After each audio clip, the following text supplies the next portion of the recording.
Lumipat muna saglit ang ating storya sa araw na napunta si Kim Blanc o mas kilala natin sa pangalang Lea Fanta Agem sa mundong iyon. Sinalubong siya ng isang babae na mukhang anghel at binati nito si Lea Fanta dahil napili daw siya ng mundong iyon para maging tagapagligtas nito. Nalilito pa rin ang bata dahil hindi ito makapaniwala na merong anghel sa kanyang harapan at tinanong nito kung nasaan siya.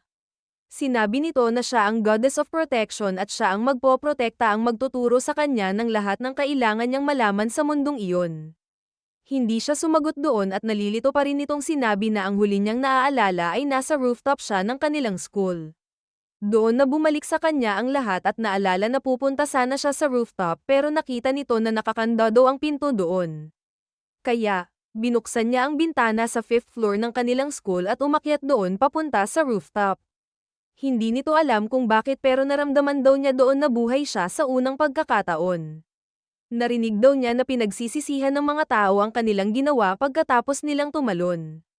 Hinubad nito ang kanyang sapatos at inisip kung pagsisisihan din kaya niya ito. Ginamit muna nito ang kanyang cellphone at makikita natin na meron siyang sinend na text sa 37 tao.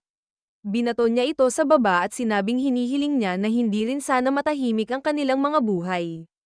Pinakita ang text at nakasulat dito na huwag sana nilang kalimutan na sila ang pumatay sa kanya dahil kinuha nila ang kanyang buhay.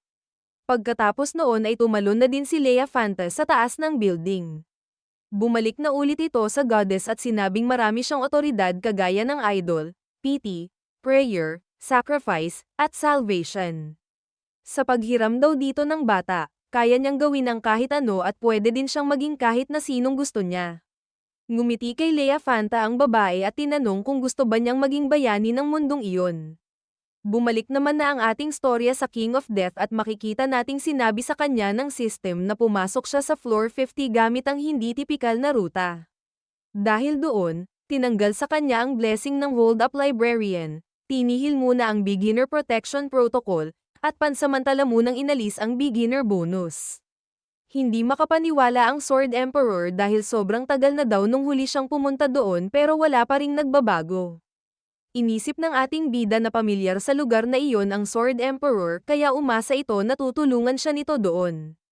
Napansin na din ni Kim ang mga itim na bagay sa paligid kaya tinanong niya kung ano ang mga iyon. Sinabi sa kanya ng Sword Emperor na ang mga bagay na iyon ay Magic Tower. May mga tao daw kasi na ayaw nang akyatin pa ang tower kaya doon na lang sila namalagi. Pinaalalahanan din nito ang King of Death na huwag siyang lumapit sa mga iyon. Hindi naman makapaniwala doon ang ating bida dahil sinabi din sa kanya ng Emperor na huwag din niya itong titignan ng matagal dahil pag umabot ng 23 seconds ang kanyang tingin ay malalaman ito ng tower. Bigla ding sinabi sa kanya ng Sword Emperor na mababaliw siguro ang mga tao doon kung nalaman nila na bumalik siya doon bilang isang multo dahil 6 dati ang mga tower sa lugar na iyon pero 5 na lang ngayon dahil sinira niya ang isa.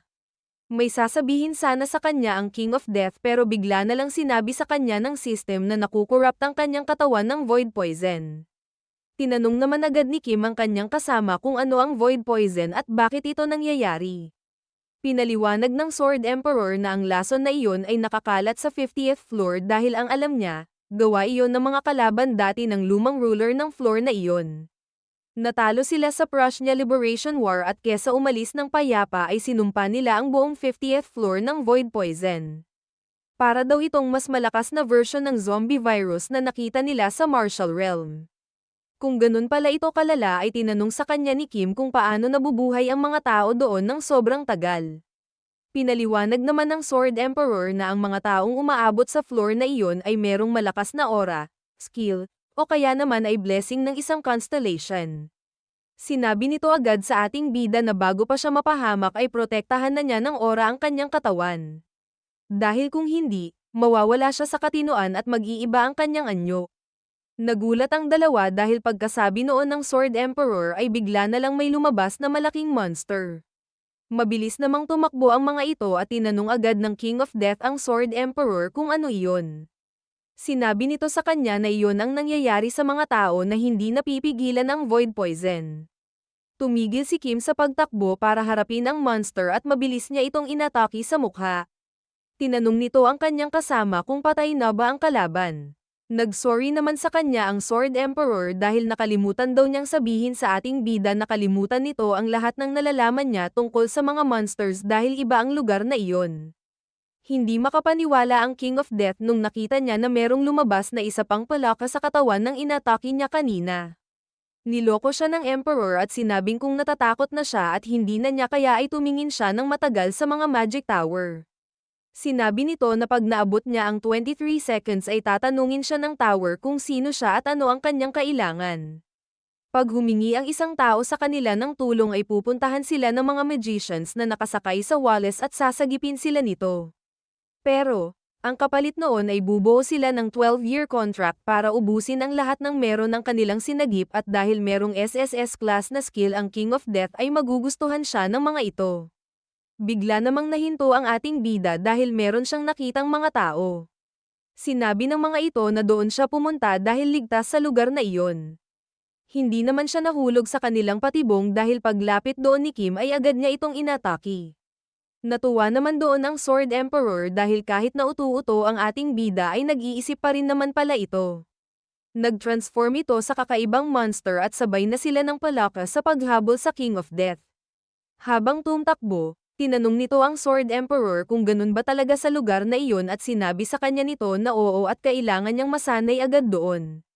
Nagulat si Kim dahil bigla na lang siyang nakarinig ng salita. Inisip niya na telepathy ito at sinabi sa kanya ng lalaking boses na iyuko niya ang kanyang ulo kung ayaw niya itong maputol. Sinunod agad ito ng ating bida at nakita niya kung paano hiniwan ng lalaki ang mga humahabol sa kanya. Sinabi naman sa kanya ni Kim na kahit hiwain niya ito ay dadami lang ito ng dadami. Hindi ito makapaniwala dahil hindi iyon nangyari at bigla na lang nahulog ang mga monsters sa lapag. Sinabi sa kanya ng lalaki na para talunin ang mga palaka, kailangan niya itong hiwain ng perpekto sa gitna. Sunod nitong hinarap ay ang parang aso na monster at makikita nating mabilis niya rin itong natalo. Ang tawag daw sa monster na iyon ay Screamer dahil sa kanilang mga boses at para matalo iyon ay kailangan niya itong labanan gamit ang malakas na tunog.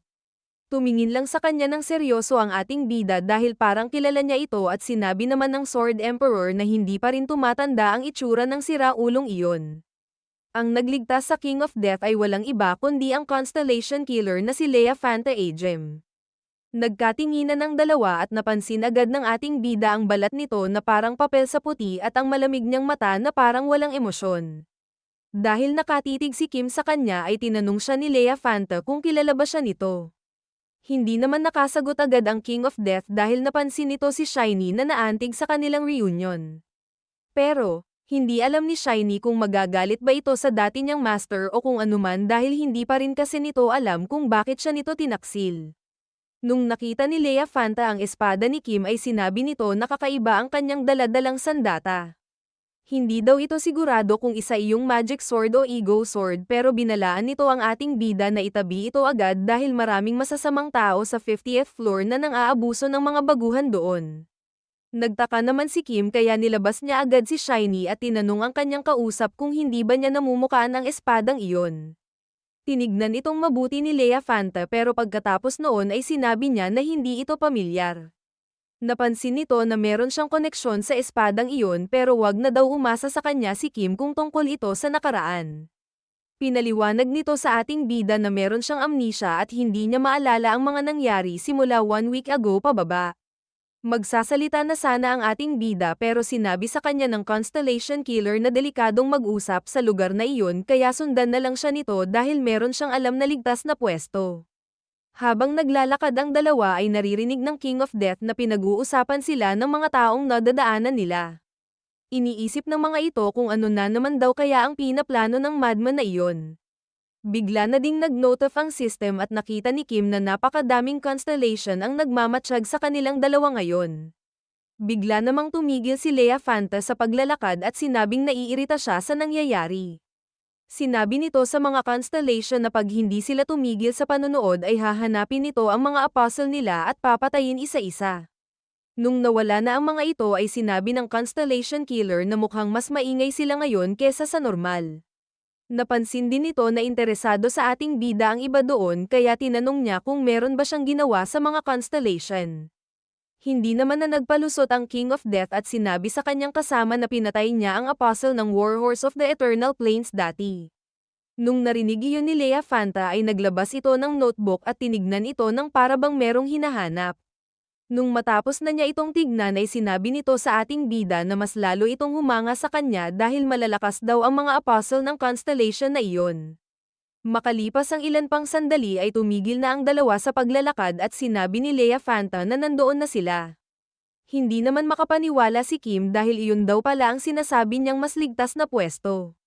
Pinaliwanag nito na maliban sa mga snipers, wala silang poproblemahin doon dahil kita nila ang labas, malabo silang matrap, at pag lugi sila ay madali silang makakatakas dahil walang pader. Binigyan na sila ng may-ari ng inumin pero binalaan nito ang ating bida na huwag sumama sa baliw na iyon dahil gusto siyang patayin ng mahigit 600 hunters sa lugar lang na iyon. Habang nagbabasa ay sinabi ni Leia Fanta na mali ang sinabi ng may-ari dahil 1,127 ang eksaktong bilang ng humahabol sa kanya pero 3 lang ang may laban at nawala pa ang isa dito 150 years ago. Kaya kung iisipin daw mabuti ng King of Death, mas ligtas na sumama ito sa kanya kesa lumayo. Nung kumalma na ang lahat ay tinanong na ni Leia Fanta ang ating bida kung ano ang gusto nitong sabihin sa kanya. Hinawakan ni Kim ang kanyang baso at sinabing wala atang kwenta ang mga itatanong niya dahil may amnesia ang Constellation Killer pero sasabihin pa rin niya ito. Tinanong nito kung naaalala ba niya ang Aegean Empire na binuo niya dati dahil muntik na itong masira dahil inalis niya doon ang Goddess of Protection at iyon ang naging sanhi kung bakit lumakas ang Demon King of the Autumn Rain. Wala daw magandang nangyayari kung pinapatay niya ang mga constellation at bigla na lang umaalis gaya ng nangyari sa Veritable Records of the Heavenly Demon na nagkaroon ng virus dahil sa curse ng patay na constellation. Sinabi din nito ang nangyari sa kanyang asawa na si Raviel na naging constellation ng kanyang mundo dahil sa Holy Sword of Protection. Sinara naman na ni Leia Fanta ang kanyang hawak at sinabing pinakinggan niya ng mabuti ang lahat ng sinabi ng ating bida at ayon sa kanyang diary at totoo ang lahat ng iyon.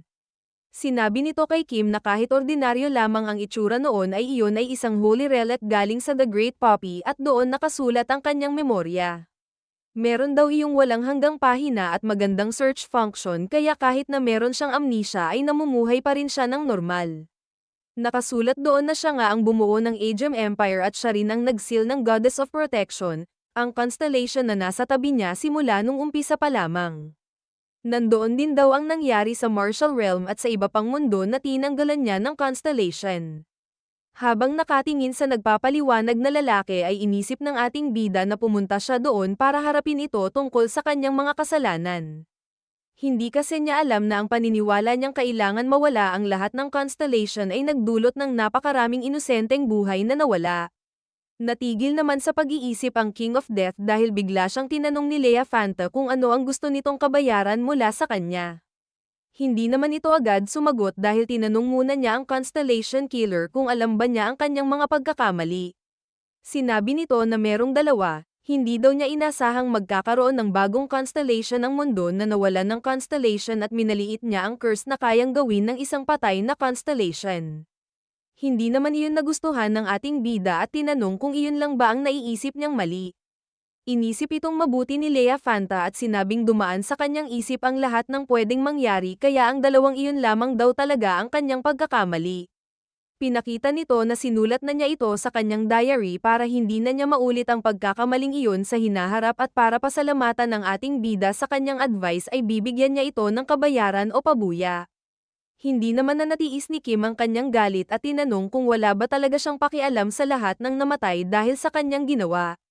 Kalmado naman itong sinabi sa King of Death na hindi maiiwasan ang mga pagkakamali pero tapos na daw iyon at ang pwede na lang niyang gawin ay bigyan ng kabayaran ang nagpakita sa kanya ng mali niyang ginawa. Tinanong naman ni Kim kung ano ang gagawin niya kung ang gustong kapalit ng ating bida ay ang buhay ng Constellation Killer. Sinabi nito na hindi iyon uubra dahil meron siyang misyon na patayin ang lahat ng constellations kaya hindi pa siya pwedeng mawala habang hindi pa niya iyon natatapos. Tumayo si Kim at tinanong kung bakit ba niya inalay ang buhay niya para sa misyong iyon. Nung sinabi ni Leia Fanta na hindi niya ito pwedeng sagutin ay meron na lang siyang ibang tinanong. Kung galit na galit siya sa mga constellation, bakit niya ginagamit ang holy relic nito? Pinaliwanag naman niya na dahil lang iyon sa kanyang amnesia at pagkatapos daw niyang patayin ang lahat ng mga constellation ay sisirain na rin niya iyon. Pinaliwanag ulit ng Constellation Killer na meron pa siyang misyon kaya hindi niya pwedeng ibigay kay Kim ang kanyang buhay kaya kung gusto nito ay mag-isip na lang daw siya ng bagong request. Kinuha nito ang panyo ng kanyang asawa sa kanyang bulsa at inamoy ito para kumalma.